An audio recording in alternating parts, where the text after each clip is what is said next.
Huh? It doesn't matter. I don't care.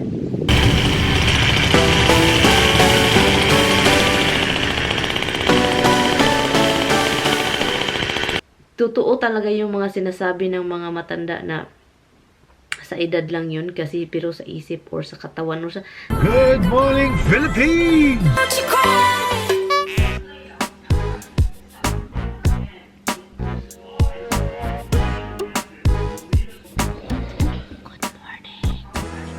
Trabaho ngayon si Tami. Natutulog pa rin kasi.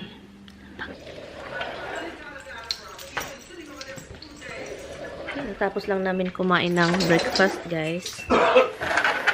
Where is my sleeper here? Tapos lang namin kumain ng breakfast. Tami's favorite temperature. Right, Ann? Andito siya sa labas. It's perfect temperature. It's perfect for you. Perfect for everybody. For everybody? You can do things and not sweat to death. You're right. Cold, not hot. Do we still have a spray, huh? Only a little bit of breeze, what? Do we still have a spray for this? You're talking about the fence? Spray for fence?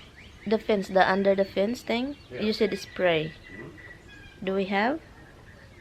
Yes. And thank you so much for cutting my hair, huh? Yeah. It's... During the winter, you would have 100 birds there. Now you get a little bit here and there. Remember the difference? Yeah, I know, but You have it's piles of very... birds at the same time on it because there's no food.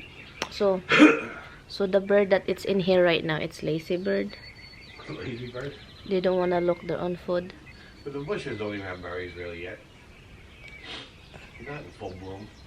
The plants just started coming up.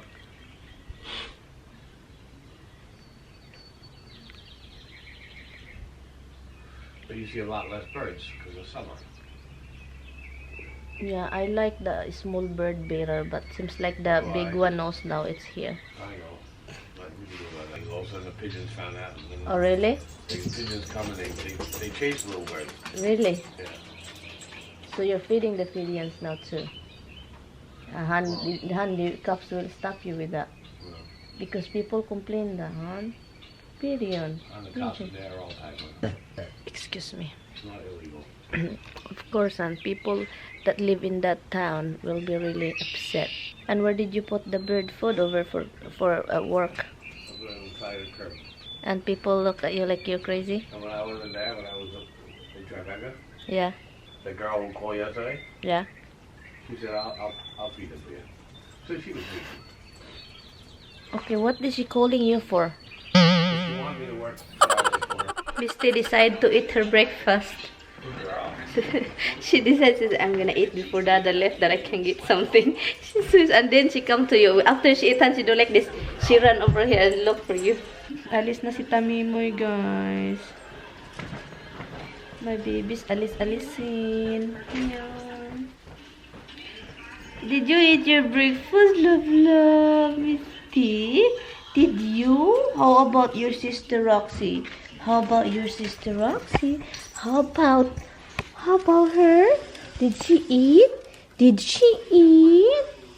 How about your sister? Tell your sister. Go tell your sister. Tell her. Go tell her. Tell her. Go. Go, go, go. Ay, punta pa siya sa isang bahay kasi gagawa siya ng pagkain niya kasi mahilig yan sa sandwich. Sammy doesn't like the shower here, guys. No water pressure. It's no pressure. He want pressure. I don't like pressure. No, I need to put a plumber in here to figure that out. You cannot do it pressure hand. We get the water from the wheel. It doesn't matter. Same water pressure, and 60 pounds of water pressure is plenty. It's not getting up to the shower all the time. So you know, the pipes are so much scale on them, and the hole in the pipe you got really small. Something. How you can clear that up? Well, And we have a thing, and we have a filtered all that. has nothing to do with it. Oh, the outside part? Line scale has nothing to do with filter. Oh, But the descaler for the house is like $500, which is fine.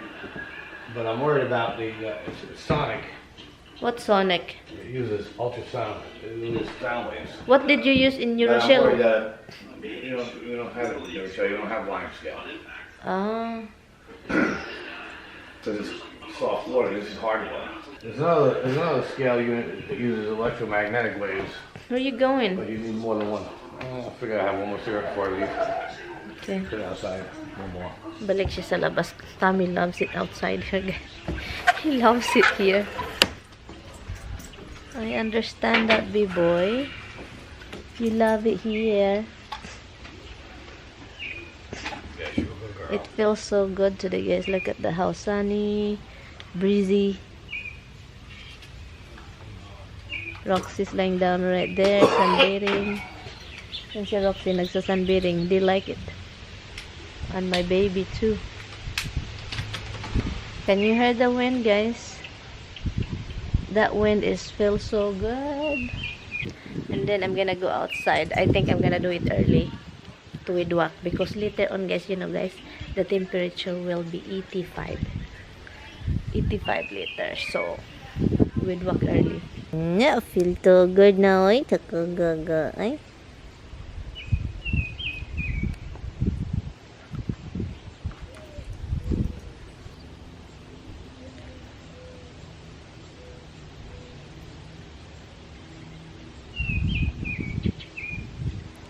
Ang daming ibon. There's a lot of birds and making it, they're singing. Good noise for morning. Huh? I like that bird. They're singing early in the morning. Yes, very relaxed. Yeah. Tignan nyo si Roxy, guys. Position niya, guys.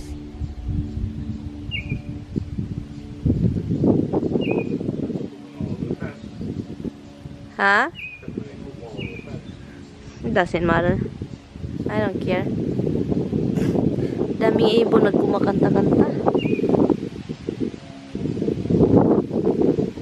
Ganda yung araw ngayon, oh. Walang yung sun. Ang ganda ng araw. Ganda ng araw.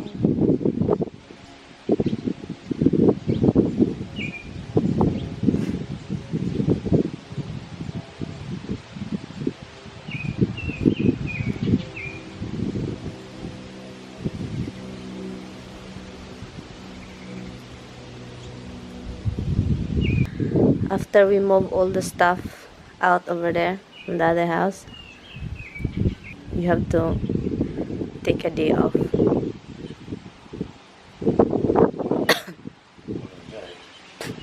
Yeah. And look at this too, hon. I'm enjoying it. Do you like it? Do you happy? Roxy is like sitting there weirdly. Yun yung problema, hon. That's the problem. I bug them to come inside right away. That's the problem of having a swimming pool. What? Like if it's like all the leaves, it's go into the water. Yeah, well, you gotta use a skimmer every day and skim the weeds off. Ang daming dahon, guys, sa swimming pool. Well, the only way to have a pool here, you have to get rid of this tree. Okay, guys, it's just a nice view today, guys. It's a perfect day, guys, to watch the whole yard.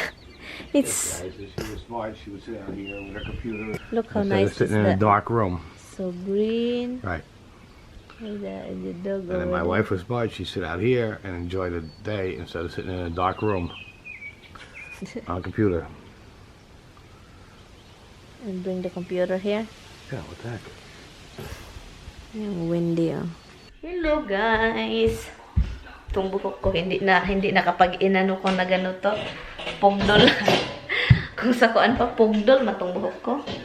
Hindi na siya sobrang taas pero okay lang, happy ako kasi naputol na ni Tammy. Anyway, so kanina lang si Tammy umalis. Ngayon, may inasikaso lang ako dito sa filming room ko and nakalimutan kong magbra.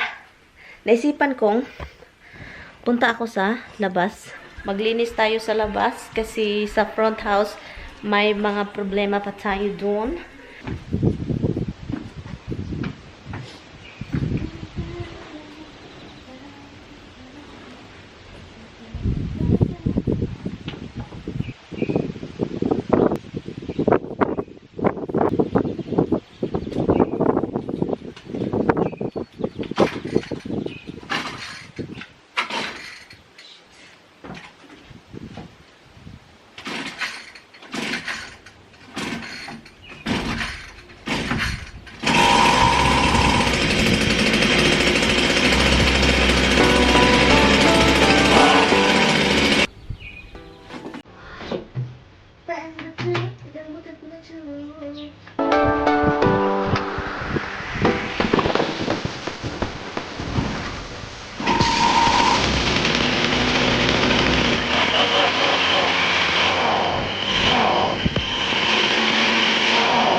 guys.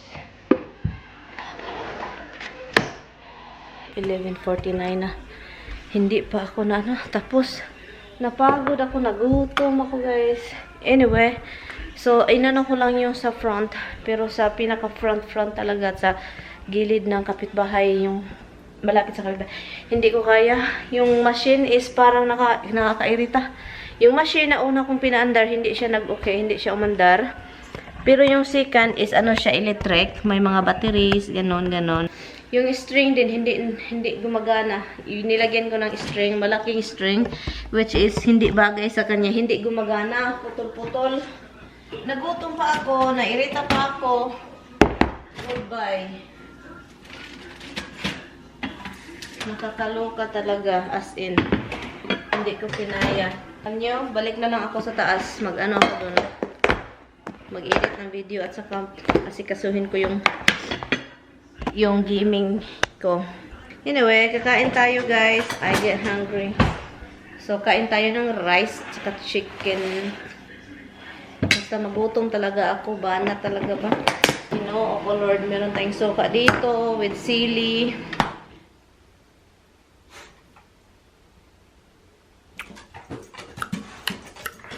Go back over there, Roxy. Go back. Don't push me, ha? Go back. Manghuwid ko, guys. Manghawid ko. Baka itutuklod ako nito. Nako. Ibalik ko to sa atik. Ay, nako, Lord. Ano ako ng stream deck. Ito. Sinet up ko siya. Ang dami ng sound. So, yun. Pag mag-stream na tayo, meron na tayong music. And, yeah, pa gabi na. Pero, sus, guys, mamaya pa yan magabi. Mga 8 something. Yeah. Magabi. May, guys, din June. Oh my God, ang dali-dali ng panahon, guys. May 24 na ngayon. Ang bilis ng panahon, grabe. And, yun. Bilis-bilis talaga. Which is good. Madali tayong tumanda. Grabe, eh. Tatanda na talaga. Tanda na talaga, guys. Hindi ko inaasahan na 35 na ako. As in, hindi ko talaga, hindi man feel, yung 35 ka na pero feeling mo bata ka pa. Totoo talaga yung mga sinasabi ng mga matanda na sa edad lang yun kasi pero sa isip or sa katawan or sa isip ng tao is bata ka pa talaga. So yun yung ano mga, basta, yun na yung life, guys. Developing right now, it was brought by 2 officers who helped the feds bring down bad Chicago cops. Shannon and Danny's attorney, Jeffrey Tarrant. Treating police officers like pariahs when they do the right thing, that's outrageous. The attorney for the whistleblower says that his clients Are rewarded, and officers who retaliate are penalized, and their supervisors are penalized. The culture's never going to change. Shannon thought the lawsuit would bring relief, but